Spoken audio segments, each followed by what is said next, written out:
Hi everyone, welcome to engineers वाला। मेरा नाम है सिमरन कपूर और आज के इस सेशन में हम लोग कुछ टाइम मैनेजमेंट टिप्स के बारे में बात करने वाले हैं। जब आप एग्जामिनेशन सेंटर पर जाओगे और जब आप अपना पेपर अटेम्प्ट कर रहे होंगे, उन 120 मिनट्स को आपने मैक्सिमम किस तरीके से यूटिलाइज करना है। और जो स्टूडेंट्स, पहले के स्टूडेंट्स जो गलती करते हैं, जो पहले से एग्जाम देकर आए हैं, उनके एक्सपीरियंस के बेसिस पर आप लोगों को कुछ इंपॉर्टेंट पॉइंट्स मैं यहाँ पर बताऊंगी। आपका ज्यादा टाइम ना लेते हुए बस इन कुछ खास पॉइंट्स का आप लोगों को ध्यान रखना है जब भी आप अपना पेपर अटेम्प्ट करेंगे। देखिएगा, सबसे पहले अगर मैं यहां पर बात करती हूं, जैसा आप लोग जानते हैं कि हमारे 200 क्वेश्चंस हमें 120 मिनट्स 200 क्वेश्चंस हमें सॉल्व करने होंगे और हमें जो टाइम ड्यूरेशन दिया जाता है वो है 2 घंटे का, यानी कि 120 मिनट का। तो सबसे पहले बात कर लेते हैं हम लोग रीजनिंग सेक्शन की। आप में से सभी लोग जो सीरियस कैंडिडेट्स हैं, आप सभी ने रीजनिंग तो अच्छे से प्रिपेयर किया होगा और उसकी प्रैक्टिस भी अच्छे से की होगी। सो अगर आप लोग रीजनिंग में ज्यादा कॉन्फिडेंट है तो अपना पेपर जब भी अटेम्प्ट करना स्टार्ट करो तो आप रीजनिंग पोर्शन से स्टार्ट कीजिएगा, या फिर जब आप मॉक टेस्ट देते होंगे तो मॉक टेस्ट में आपने जो पैटर्न फॉलो किया होगा ड्यूरिंग योर मॉक टेस्ट, जब आपने प्रैक्टिस की है अभी एग्जाम से पहले, अगर आपने पहले उसमें टेक्निकल अटेम्प्ट किया है तो पेपर में भी वही पैटर्न रखना। तो अगर आपको रीजनिंग में ज्यादा कॉन्फिडेंस है, उसके क्वेश्चंस जल्दी बन जाते हैं, तो सबसे पहले आप रीजनिंग वाले सेक्शन पर जाना। अब देखिएगा, आपको थोड़ा सा टाइम का यहां पर ध्यान रखना होगा, क्योंकि आप सिर्फ ये नहीं कर सकते कि हाँ एक ही सेक्शन अटेम्प्ट करना है और आपके 2 घंटे बीत गए।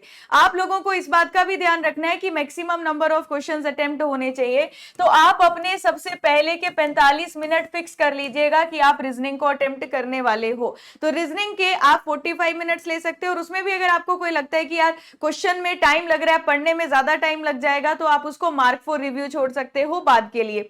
अब इसके बाद बचते हैं आपके अगले 15 मिनट। इस 15 मिनट में आप नजर मारेंगे जो भी आपका जनरल अवेयरनेस वाला पार्ट होगा, जो बाकी का नॉन टेक्निकल वाला पार्ट होगा, तो उसमें आप लोगों को देखिए, या तो क्वेश्चन आता है या तो नहीं आता है। या आपको इस रिवर के बारे में पता होगा या साइंस का कोई कॉन्सेप्ट पूछा होगा, तो आप उसके बारे में ज्यादा दिमाग लगा के टाइम वेस्ट नहीं करेंगे। या वो क्वेश्चन आता है तो आप उसको टिक करके आगे बढ़ेंगे, अगर नहीं आता है तो उसको स्किप करके आगे बढ़ोगे। तो आप ये 15 मिनट रखेंगे जिसमें आप एक नजर मारते हुए इन क्वेश्चंस की तरफ आगे जाओगे और यहां पर और ज्यादा टाइम नहीं लगाओगे। जितने क्वेश्चंस आपको आते हैं वो पहली नजर में आपको पता चल जाएगा कि हाँ ये मैंने पढ़ रखा है, तो इससे रिलेटेड कॉन्सेप्ट मुझे क्लियर है। तो आप बस वहां पर उस क्वेश्चन का आंसर मार्क करते जाना, अदरवाइज स्किप करते जाना। तो 15 मिनट से ज्यादा आप इस पार्ट को नहीं देंगे, तभी आपके पास 1 आवर जो बाकी का बचा है वो आपका किसके लिए बचेगा।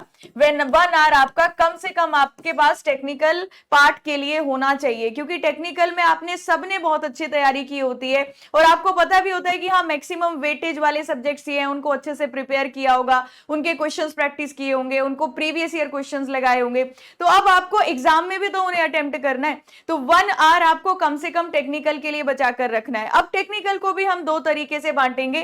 टेक्निकल में मान लीजिए आपने पहला क्वेश्चन देखा आपने कि आपको दिख रहा है न्यूमेरिकल है, तो ये नहीं कि उस न्यूमेरिकल को सॉल्व करने लग जाना और आपने 2 मिनट वहीं पर ले लिए। अगर न्यूमेरिकल है और आपको नजर आ रहा है कि हाँ ये टॉपिक का फॉर्मूला मैंने पढ़ रखा है, आप इसको मार्क फॉर रिव्यू छोड़ोगे। आप उन टेक्निकल क्वेश्चन को मार्क फॉर रिव्यू छोड़ते जाइएगा जिनके फॉर्मूलाज आपको याद हैं और आपको पता है कि यार थोड़ा सा टाइम लगेगा इनको सॉल्व करने के लिए। अब मान लीजिए आपको सेकंड क्वेश्चन मिलता है, वो डायरेक्ट एक क्वेश्चन पूछा हुआ था, सिंपल डेफिनेशन है, आपने 4 ऑप्शन पढ़े और आपको सीधा पता है कि आंसर बी इज करेक्ट, तो आप उसको मार्क कर दीजिएगा और आगे बढ़िएगा।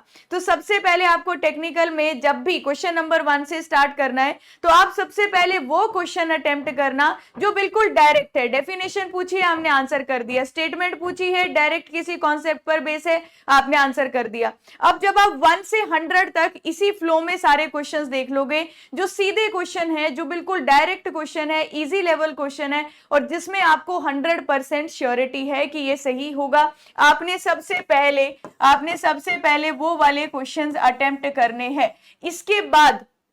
इसके बाद इनमें ज्यादा टाइम नहीं लगा होगा क्योंकि ये डायरेक्ट क्वेश्चन थे। इसके बाद आपके पास कम से कम 10 मिनट बचा होना चाहिए। आपको टाइम का ध्यान रखना है, टाइमर सामने चला होगा। अब बाकी का लास्ट का जो 10 मिनट आपने बचाना है, कम से कम ठीक है, क्योंकि अभी आप सिर्फ वो क्वेश्चन कर रहे हो जो डायरेक्ट क्वेश्चन है, हो सकता है 10 मिनट से ज्यादा टाइम बचा हो, तो जो लास्ट का 10 मिनट बचा होगा, जो आपने मार्क फॉर रिव्यू के लिए छोड़े हुए हैं क्वेश्चन, एक बार उन्हें देखिएगा, उसमें फॉर्मूला पुट करके अगर जल्दी से कैलकुलेशन करके आंसर बन जाता है तो उनको कर लीजिएगा। इससे होगा ये कि ऐसा नहीं होगा कि जब आप एग्जामिनेशन सेंटर से बाहर निकलोगे और कोई बोलेगा यार इसका क्वेश्चन तो बड़ा आसान आया था, और आप बोलेंगे मुझे तो पता ही नहीं है कि ये क्वेश्चन भी आया था, क्योंकि आपने तो सारे क्वेश्चंस पढ़े ही नहीं 1 से 100 तक जो क्वेश्चंस आए थे। तो आपको जरूरी ये है कि मुझे मार्क्स स्कोर करने हैं, ये नहीं कि एक ही क्वेश्चन में मैं बहुत ज्यादा टाइम बिता दूं। तो आपको जरूरी है कि नंबर ऑफ क्वेश्चंस अटेम्प्ट ज्यादा होने चाहिए। उसके लिए एटलीस्ट मैं 1 से 100 तक जो टेक्निकल क्वेश्चंस आए हैं ना, तो उन पर एक बार मैं उन सारे क्वेश्चंस को देख लूं। हो सकता है नेक्स्ट क्वेश्चन आसान हो सकता है उससे अगला क्वेश्चन आसान हो, जो जस्ट कुछ सेकेंड्स में ही आप लोगों का बन जाए। तो आप सबसे पहले कोशिश कीजिएगा कि 1 से 100 सारे क्वेश्चन जो इजी क्वेश्चन है उनको पहली गो में कर लीजिएगा, फिर वापस से आइएगा, जो आपने मार्क फॉर रिव्यू रखे हैं, जिनका आपको आइडिया है, जिनके आप फॉर्मूला लगा के आंसर निकाल सकते हैं, आप उनको अटेम्प्ट कीजिएगा। अगर आप इस तरीके से अपना क्वेश्चन पेपर या एग्जामिनेशन वाले दिन क्वेश्चन को अटेम्प्ट करते हो, तो आपको होगा क्या, पहले आपने रीजनिंग करी है 45 मिनट्स में, तो आपको कॉन्फिडेंस आधा तो वहां से आ जाएगा। सेकेंडली, जब आप टेक्निकल के क्वेश्चन 1 से 100 तक रीड कर रहे होंगे, जो डायरेक्ट क्वेश्चन होंगे जो आपने सॉल्व कर लिए होंगे, और वो आपके बिल्कुल सही है और इजी क्वेश्चन है, आधा कॉन्फिडेंस आपको वहां से आ जाएगा। तो जब आप कॉन्फिडेंट होंगे, एक फ्लो आपका बन जाएगा क्वेश्चन सॉल्व करने के लिए, तो बाकी के हो सकता है और कुछ स्टेटमेंट वाले क्वेश्चंस में भी आपको टाइम मिले, आप उनको अंडरस्टैंड कर सको और उनको भी अटेम्प्ट कर पाओ।